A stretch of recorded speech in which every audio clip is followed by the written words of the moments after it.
সভাপতি, ইউনিয়ন যুবদলের সংগ্রামী সভাপতি স্নেহভাজন আব্দুল আলিম, মঞ্চে উপস্থিত আপনাদের আমাদের পরিচিত মুখ, বাংলাদেশ জাতীয়তাবাদী দল জাতীয় নির্বাহী কমিটির অন্যতম সদস্য জনাব আব্দুল মতিন, মঞ্চে উপস্থিত রয়েছেন বাংলাদেশ জাতীয়তাবাদী দল বিএনপির মান্দা উপজেলা শাখার সাবেক সংগ্রামী সভাপতি জনাব মকদেসুর রহমান মকভাই সহ বিএনপি, যুবদল ও অন্যান্য অঙ্গ সহযোগী সংগঠনের সর্বস্তরের নেতৃবৃন্দ, এখানে আগত এই ইউনিয়নের বিভিন্ন এলাকা থেকে আগত সর্বস্তরের নেতা কর্মী সমর্থক ভাইরা, প্রিয় সুধীবৃন্দ, আপনাদের সকলকে আন্তরিক শুভেচ্ছা সহ সালাম জানাই। আসসালামু আলাইকুম ওয়া রাহমাতুল্লাহি ওয়া বারাকাতুহু। বক্তব্য রাখার সুযোগ নেই, সময় খুবই কম। আমি একটি কথাই বলতে চাই যে এই পবিত্র মাহে রমজান আমাদেরকে অনেক কিছু শিক্ষা দিয়ে যাচ্ছে।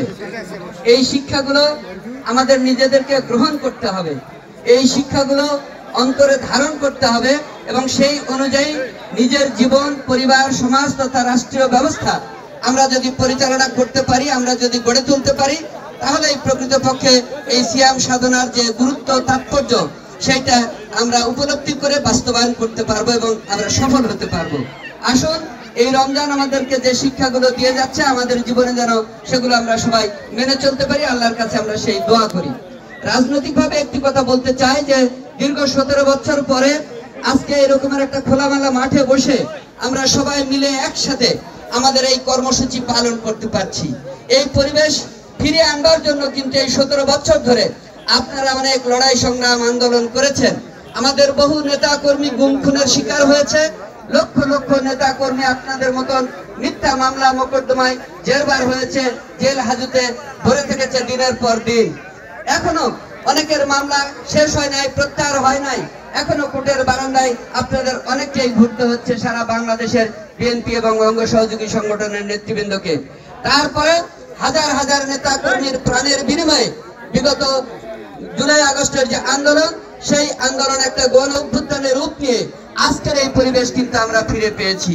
কিন্তু আমাদের মনে রাখতে হবে, এই পরিবেশ বানচাল করবার জন্য, এই পরিবেশ নস্যাৎ করবার জন্য একটা বিশেষ মহল তৎপর রয়েছে। এই কথাটা আমাদেরকে খেয়াল রাখতে হবে এবং সেই অনুযায়ী আমাদের নিজেদের ঐক্য অটুট রাখার যা যা করণীয় সেই কাজগুলো কিন্তু ভাইরা আমাদের করতে হবে।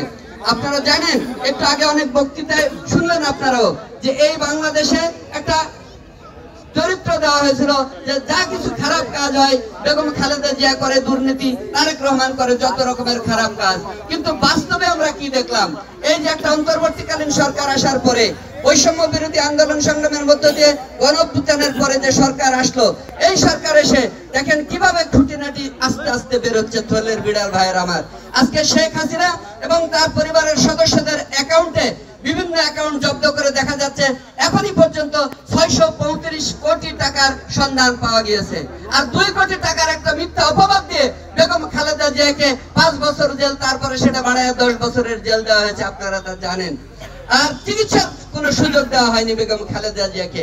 আজকে তাই আমাদের দায়িত্ব, এই শেখ হাসিনা পৃথিবীর যে প্রান্তেই থাকুক না কেন, যাদের ছত্রছায়ায় থাকুক না কেন, তাদের হাত থেকে, তাদের খপ্পর থেকে বের করে এনে বিচারের মুখোমুখি দাঁড় করাতে হবে। তার জন্য কিন্তু এই বসে থাকলে আমাদের চলবে না, আমাদেরকে আবারও আন্দোলনে নামতে হবে। মনে রাখতে হবে, আন্দোলন ছাড়া এইটা খুব সহজ হবে না, কারণ পার্শ্ববর্তী দেশ ইন্ডিয়াতে শেখ হাসিনা যে সুযোগ সুবিধা পেয়ে আসতেছে, যেভাবে তারা তাকে আগলে রাখতে চায়, তারা ফেরত দিতে চায় না। এর বিরুদ্ধে আন্দোলন ছাড়া আমাদের বিকল্প কিছু নাই ভাইয়ের আমার। তাই আগামী দিনে সেই আন্দোলনের জন্য আমাদের প্রস্তুতি গ্রহণ করতে হবে। তার জন্য আমাদেরকে ঐক্যবদ্ধভাবে একসঙ্গে কাজ করতে হবে। আজকে যেমন এইখানে আপনারা আমরা সবাই একসাথে বসেছি, একসাথে আলাপ আলোচনা হচ্ছে, ঠিক একইভাবে যে কোনো প্রয়োজনে দলের যে কোনো স্বার্থে আমরা যেন সবাই এভাবে ঐক্যবদ্ধ থাকতে পারি, এই উদাত্ত আহ্বান রেখে সকলের মঙ্গল কল্যাণ কামনা করে আমি সংক্ষেপে আমার কথা এখানে শেষ করলাম। আল্লাহ হাফেজ। বাংলাদেশ জিন্দাবাদ। সবাইকে ধন্যবাদ। আসসালামু আলাইকুম ওয়া রাহমাতুল্লাহ।